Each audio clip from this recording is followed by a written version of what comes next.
sommes en compagnie de Diary Sow, élève en classe de terminale S1 dans ce prestigieux établissement du lycée scientifique d'excellence de Diourbel. Mademoiselle Diary Sow est meilleure élève du Sénégal 2 années consécutives. Elle a obtenu cette année la mention très bien au baccalauréat en terminale S1. Mademoiselle Diary Sow est lauréate du concours général 2018 et 2019. Cette année, elle a obtenu le premier prix de géographie, le troisième prix en philosophie et le troisième prix en mathématiques. Mademoiselle Diary Sow, bonsoir. Bonsoir.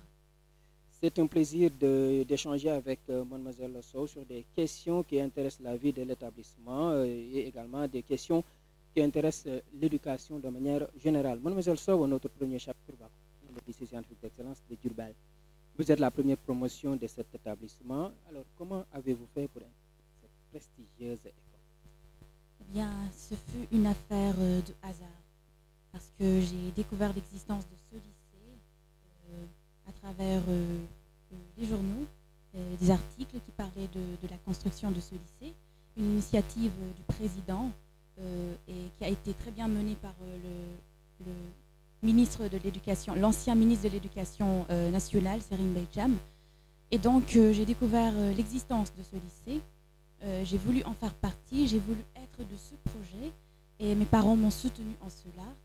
J'ai passé le concours pour pouvoir y accéder et les résultats ont montré que j'y étais admise.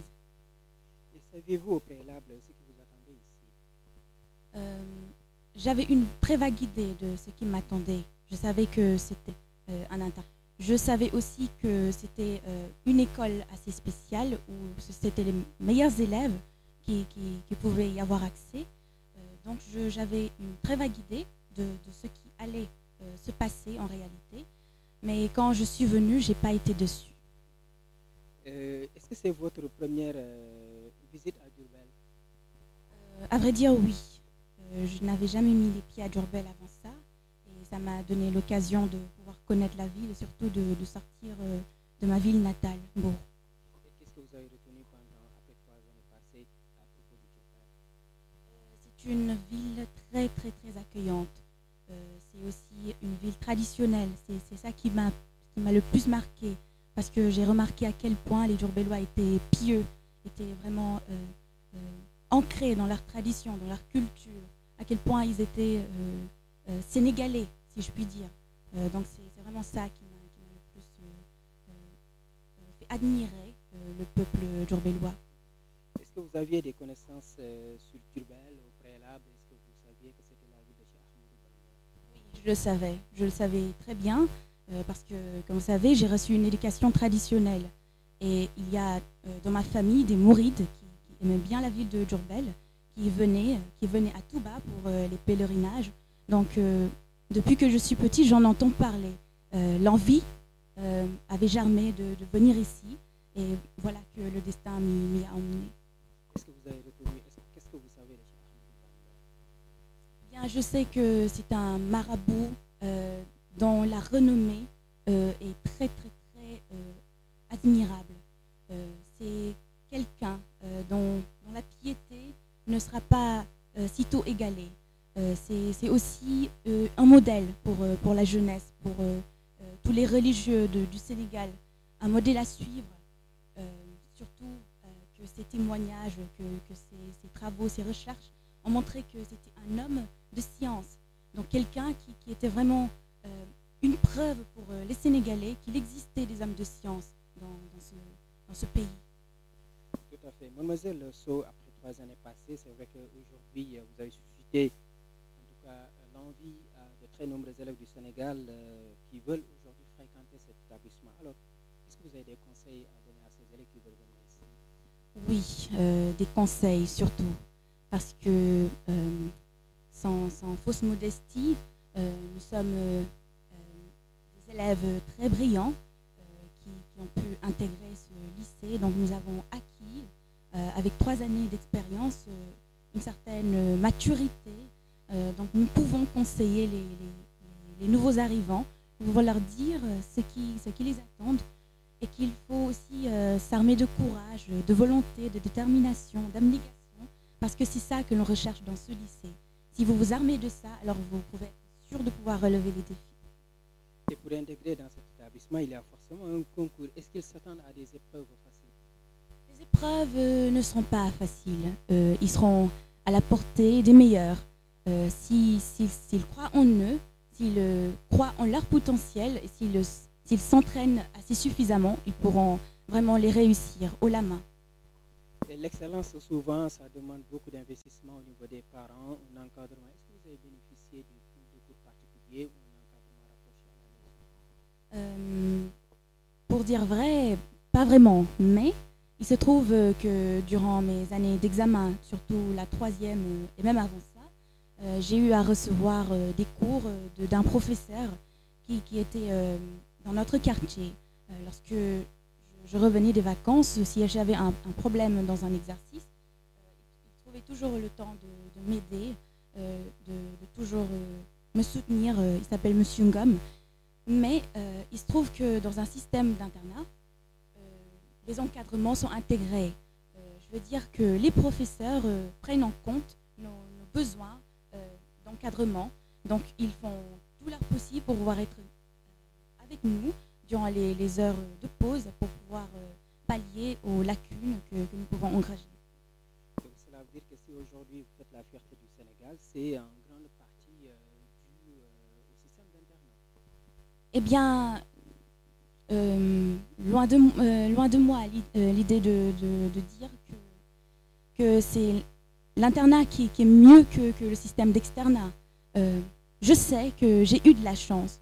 Ma chance a été de pouvoir intégrer ce prestigieux lycée, le lycée scientifique d'excellence de Diourbel, qui venait tout juste de naître et qui avait cette volonté de prouver aux yeux des Sénégalais, aux yeux du monde entier, que nous avions une place sur le podium international et national. Et donc, les professeurs, le système, cette synergie que j'y ai trouvée, cet engagement, cette volonté des professeurs, des encadreurs, des surveillants, du proviseur, c'est tout cela qui a fait que ça a accru et mis en valeur notre potentiel. Oui, un potentiel que vous avez acquis dès les classes élémentaires et les classes moyennes. Est-ce que vous aviez bénéficié de l'internat quand vous étiez à l'élémentaire et au collège? Non, c'est ma première expérience parce que quand j'étais à l'école préscolaire, c'était une école bourgeoise, un lycée, c'est le CSI Cœur Major, là où j'ai fait mon cycle, non pas élémentaire, mais plutôt préscolaire. Ensuite, je suis revenue pour faire le lycée. Mais avant le cycle élémentaire, je l'ai fait plutôt à Dakar, dans une école privée catholique, Saint-Eugène de Mazenod. Donc, c'est la première fois que je pouvais être dans ce système, que j'en faisais l'expérience, et ça m'a beaucoup apporté. Vous êtes une symbiose entre le privé et le public. C'est ça. Mais les bases ont été semées par le privé. C'est une façon d'interpréter, c'est une façon de voir les choses. Même si je maintiens que le lycée scientifique d'excellence a vraiment été un tremplin dans mon existence. Alors, ce lycée, quel est le rapport que vous entretenez ici entre élèves et professeurs et entre élèves et administration? C'est une sorte de synergie, comme je l'ai dit tout à l'heure. Nous sommes une équipe, nous sommes une famille même. Nous nous entraidons. Nous sommes tout le temps dans une interaction qui nous permet d'exceller dans tout ce que nous faisons. Les professeurs entretiennent avec nous des relations très joviales, avec des conseils quand on leur demande. Ils sont toujours prêts à tout pour que nous puissions être à l'aise dans leurs cours. Les grades aussi, c'est la même chose. Nous entretenons une relation très cordiale et nous pouvons vraiment compter les uns sur les autres. La cordialité des relations n'enlève en rien également la concurrence, la saine concurrence. C'est ça, il y a de la concurrence.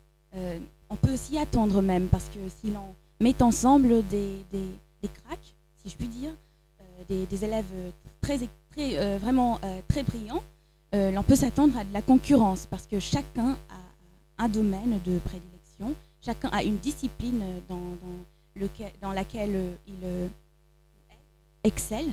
Donc voilà, c'est vraiment ça. Nous essayons d'aider et puis d'attirer vers le niveau ceux qui en ont besoin. Et nous entretenons vraiment une relation très saine malgré la concurrence. Diary, si vous avez à réformer le lycée, alors qu'est-ce que vous allez changer? Vous avez fait 3 ans, vous êtes la première promotion.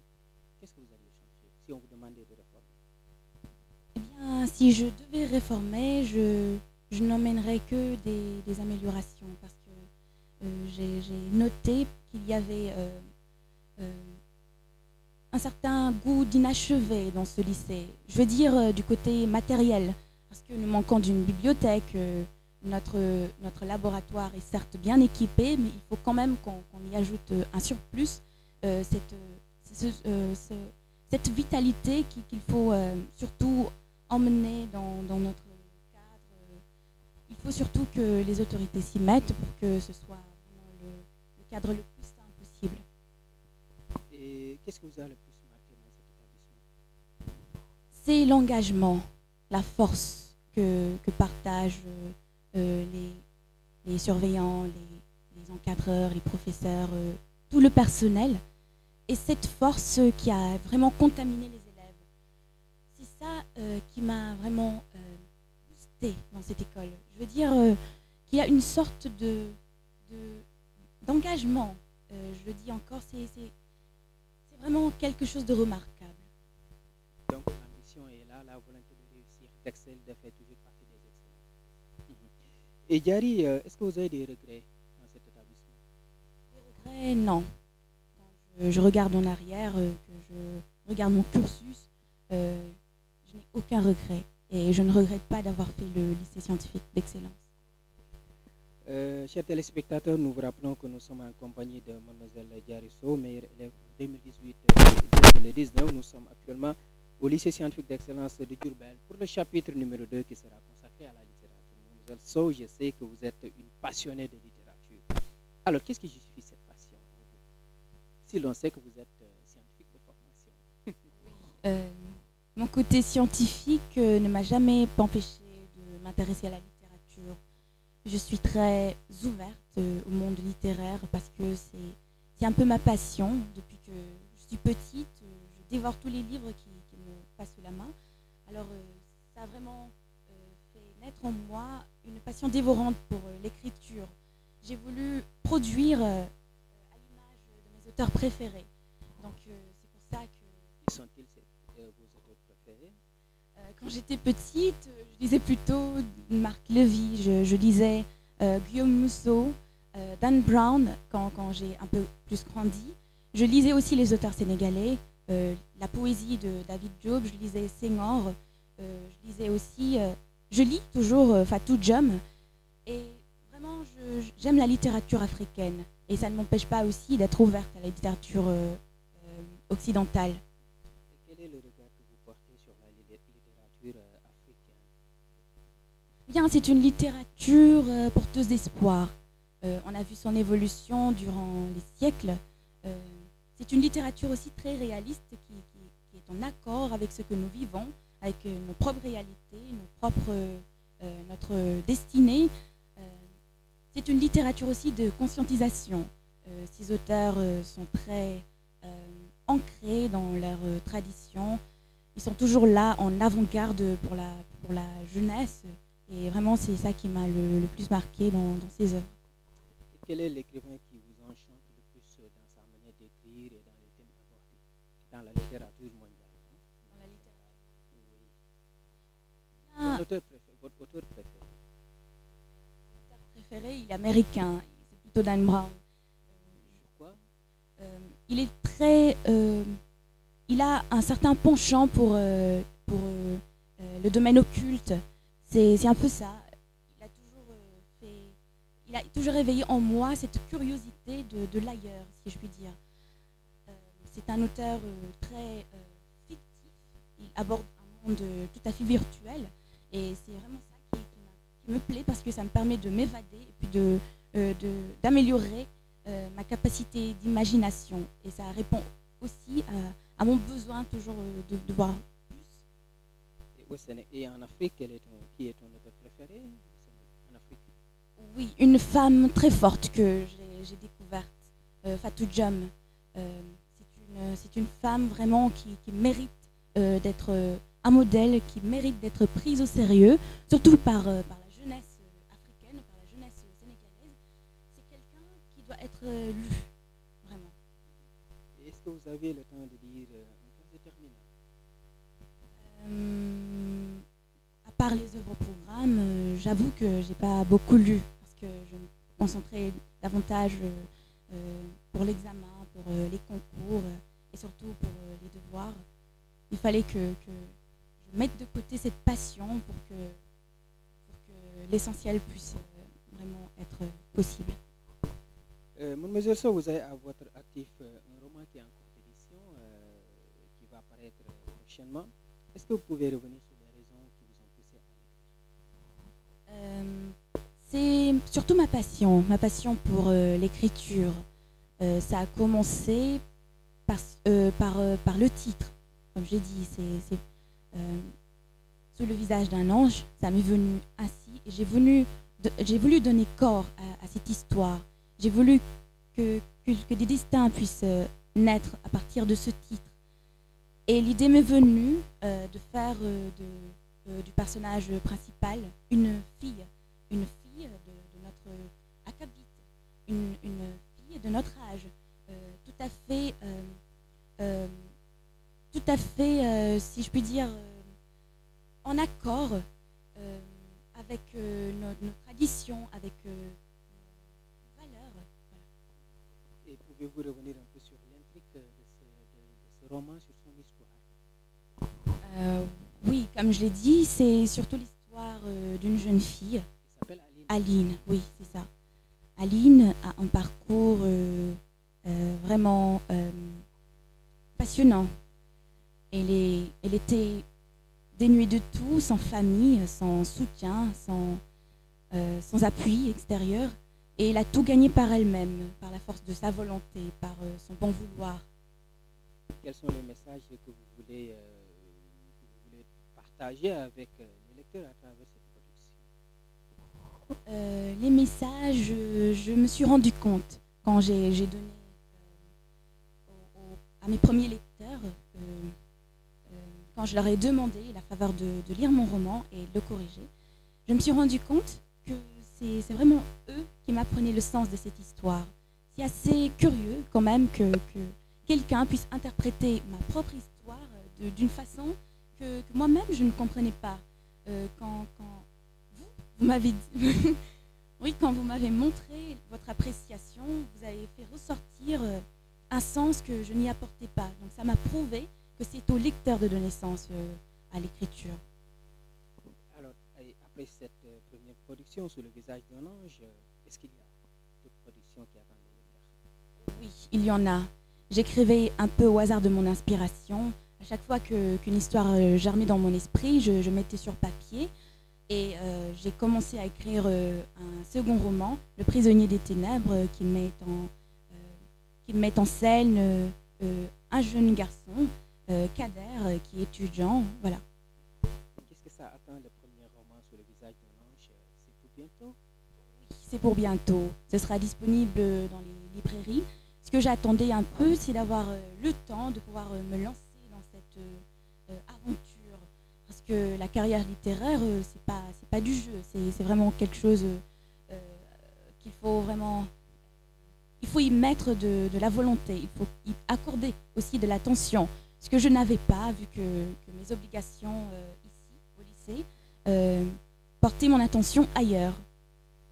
Avez-vous l'ambition d'égaler Fatou Diom et de la surpasser? La surpasser, ce sera chose très difficile, j'avoue. Mais j'en ai l'ambition et je pense qu'avec du courage et surtout des conseils, avec le soutien de tous, je pourrais être une future Fatou Diom. Alors, parlant de projet d'ambition, nous abordons le chapitre 3 de cette émission. Alors, vous avez obtenu la balle. Bien, mes choix de carrière, c'est quelque chose qui me tient à cœur, surtout en cette période il me faut choisir les filières que je devrais aborder plus tard. Pour l'instant, j'ai décidé de faire 2 ans, 2 ans de prépa en France, au lycée Louis-le-Grand. Ensuite, je ferai un concours pour intégrer les grandes écoles. Je ferai les domaines qui me tiennent à cœur. Ce sera l'ingénierie, ce sera la génétique.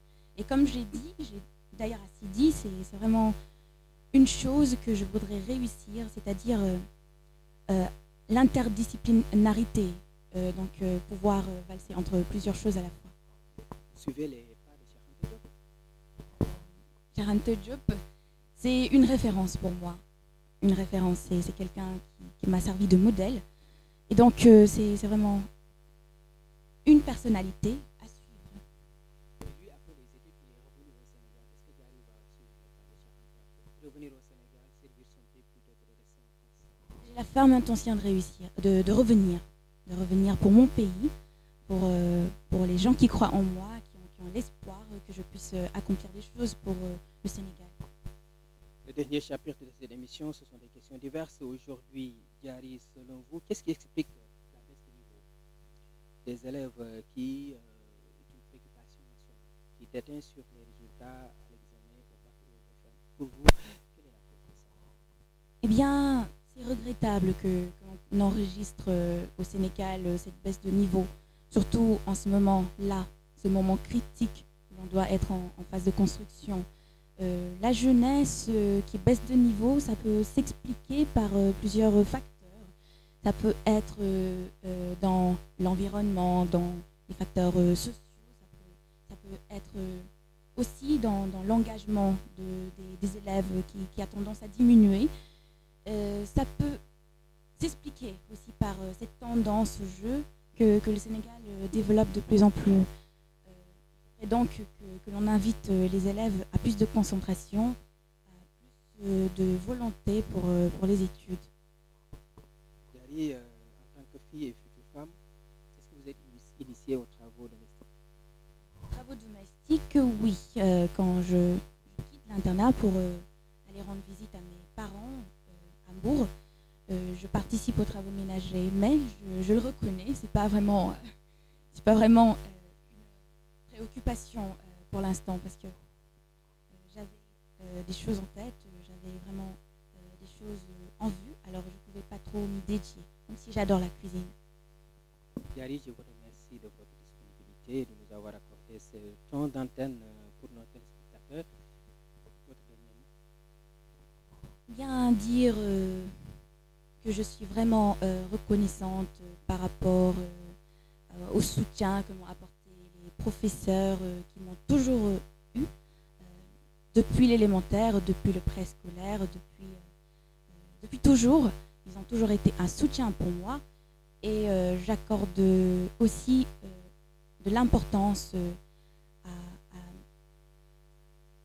à l'apport que mes parents ont voulu bien consentir pour moi, pour les membres de ma famille qui n'ont eu de cesse de m'encourager dans ce que je fais, et aussi au ministre de l'Éducation qui a toujours été là pour les élèves du lycée scientifique d'excellence de Diourbel, pour nous pousser à donner le meilleur de nous-mêmes. Merci Diary, merci à nos téléspectateurs. Vous suiviez votre rubrique L'invité du jour dans votre émission télé. Nous vous donnons rendez-vous